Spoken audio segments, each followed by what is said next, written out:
Welcome back to Words No One Wants to Hear. I hope almost no one wants to hear them. We talk here about immortality, dear friends. I would not waste your time or my time if the goal or the thought directed to it would be we want to become of what we already are. We just forgot it. We are not aware of it. I make you aware of your truly immortal nature, of your divinity. The path to that is to overcome desire for life. And we know by now does not happen by suicide or something like that, but by daily meditating, dropping all desires in meditation, and still remain. Isn't that beautiful? Because that you desire will be taken from you anyway. Will be ripped away from you at the moment of death, which can be now. In this second when you listen to me, boom. See, this is the way of the warrior. A warrior lives, a spiritual warrior, dear friends, lives as if he would die, or his upadis, his vehicles, his body and so forth, could die any second, or would die any second. This is not negative. This is not depressing. This is positive. Because you strengthen your immortal, eternal, timeless, eternal, parentless, anupapadaka part, your divine spark, that which you are, but which is now encased in physical world, in activities of the senses to which you may cling and thus identify yourself with that which has to perish. You see the circle? The vicious circle? And now if we overcome our desire, suddenly we become fully aware God's spark. And now, as I promised in the past lecture, comes the miracle. Once you have overcome all desire for life, and you know that you are God, you can merge into the Godhead, or you can renounce nirvana, and you become an adept. Now, an adept is mainly for occult reasons in a male body. Also female adepts, no problem. Because an adept is a hermaphrodite. That means he has no more gender. Now that God spark manifests mostly in a male body because Kundalini is for now activated in a male body for that purpose in a stronger way, maybe. That's one explanation. Now you become an adept. Now you see, you overcame the desire for life. And when you do that, when you renounce nirvana, you remain in the physical world, you become master of the physical world, you rule all beings in material world. An adept can sit in his chair, in his wheelchair or rocking chair or how you call it, and he leaves the physical body and he rules armies of devas. He is involved in activities who have to do with the structure of the universe, with the building of new solar systems, with a birth of beings, with reincarnations of beings who are maybe in connection with the adept, and the adept guides them to what goal? Godhead.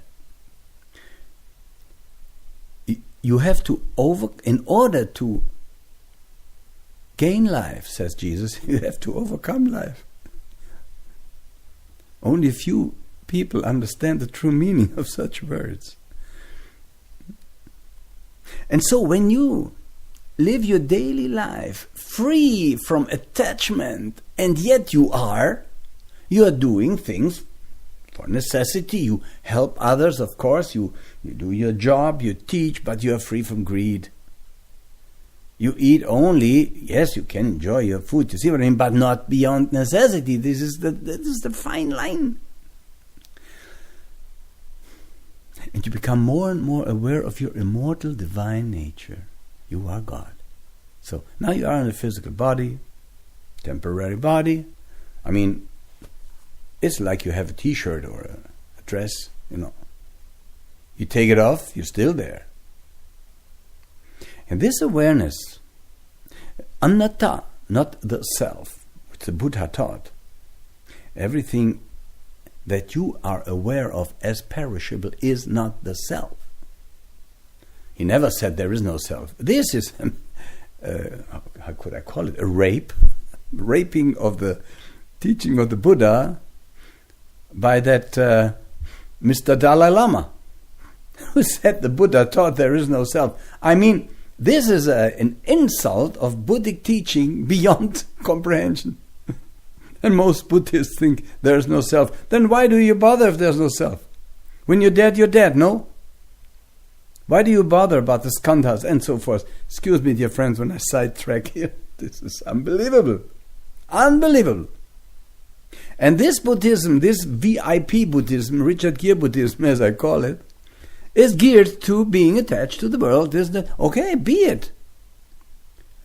I'm not more saint than the Pope, be it. But you should just know when you study divine message from the true God or the Book of Light that it will lead you back to a new incarnation and to new suffering to the extent that you are attached to that which was ripped away from you in death. See, an adept incarnates too. Don't think for a moment that an adept can live eternally in a physical body. No way. 300, 400, 500 years maybe. Then he drops that body, but consciously. He never loses awareness when his vehicle or upadi or vahan perishes away. He is fully liberated God spark. And he remains in astral, mental, emotional levels and so forth and cosmic planes, or he takes on immediately a new body, which he can also form with etheric matter by Kriya Shakti, or, dear friends, he incarnates through a female womb, impregnated, because right now we are in the situation of separation of the genders, of the different genders. There will be a time when sexual reproduction will not be anymore as it is. There will be another way of reproduction. We talk about that another time. But an adept, a God spark, a fully liberated God spark, can, while he incarnates through a female womb in a impregnated womb as a fetus, an embryo, he waits aside as a fully conscious being on the astral or mental realm in his mental body, in his emotional body. And he waits until the time comes to get more and more into that embryo until it's developed. From time to time it initiates it with his power of Kriya Shakti, of his divinity, and then fully gets into that body and is, of course, as an adept, he grows up in a surrounding that is where he is not threatened by anything. See, this man has overcome, or this being has overcome. He will be guided and separated, no, not separated, separated from the evil influences. He will be protected by angelic powers. See? He will be provided with everything.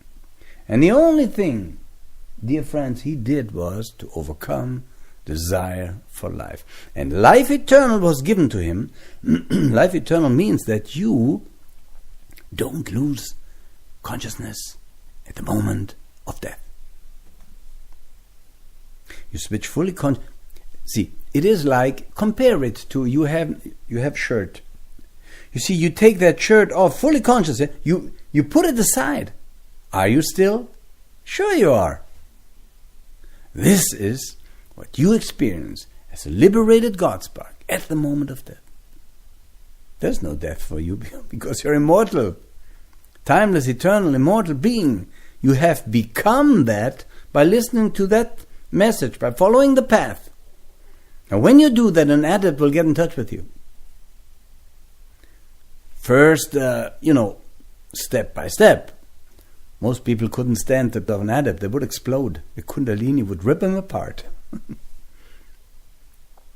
And of course, dear friends, it has also to do when you are detached from sense pleasures, you see. Then you have sex in order to create new life. Yes, you will experience an orgasm and it will be pleasurable, but you won't yield to it beyond necessity. And that and Kundalini will remain in you, and it will go up to all chakras until the highest. It will explode. It will go through your top of your head. May not happen this time, this life, but you are on the path. This is why it's called the path. A path has many stations, many, like a ladder of Jacob, has many steps. And a long journey begins with the first step. And this is the promise of the path. The path promises you immortality in awareness. What more do you want? There's nothing else. You see, and all form has to perish. Yet, as we will see in our lectures on the path, spirit and matter are eternal. So they are eternal. Why then is my body not eternal? In essence it is. Mula prakriti, root matter. But in form, it is not. It changes form. And to the extent that we are attached to the form, we experience suffering when this form changes, returns to its source, Mula Prakrit, root matter, to then attain, in our next incarnation, a new form, according to our state of awareness and desire of the past life. See, this is a prolongation, we could say, to be continued, a continuation of our past life we experience now. And we can dive deeper into matter, get deeper attached to matter, or we can cautiously begin to detach from that which we essentially are not, to which we just cling. We did cling until now to it, and now we see, this is like a seed. This is the first thought now. We are dissatisfied with things that are perishable. No, actually, we don't think further. We say, okay, we enjoy now life, and death, and then it's over. Okay, but there are few who say, well, that's very dissatisfying. Pleasure arises and passes away. Sexual pleasure arises and passes away. Arises and passes away. The time will come in more and more people and beings that say, we're dissatisfied with that. Is there nothing that remains? You remain. And you can only experience that remaining, that immortality, that continuity, when you don't identify anymore with that which perishes. And you do that in not yielding or not being attached anymore to the pleasures provided to you by seeing, hearing, tasting, touching, even by thinking. And you do that in daily meditation.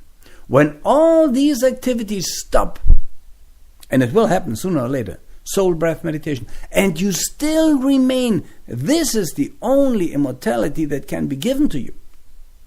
And the rest is anti-age, new age talking, keep the body alive and so forth, and do all these Botox stuff, and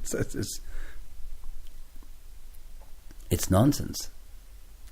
And Satan, Lord of the world, the Mama Chohan, he has his job, this being, to make you aware. You see, no temptation, no overcoming. You will see that throughout the path. Don't curse the devil. He is necessary. Satan, the adversary. How can you grow if he doesn't if he first doesn't draw you into that temptation of being attached to taste, smell, touch, hear, thought. So he's your teacher. He makes you aware of where you don't belong or what you should not do. So don't curse him. Don't worship him. Be just aware he is your teacher. He leads you towards your true immortal nature by tempting you with the pleasures of mortal and perishable things.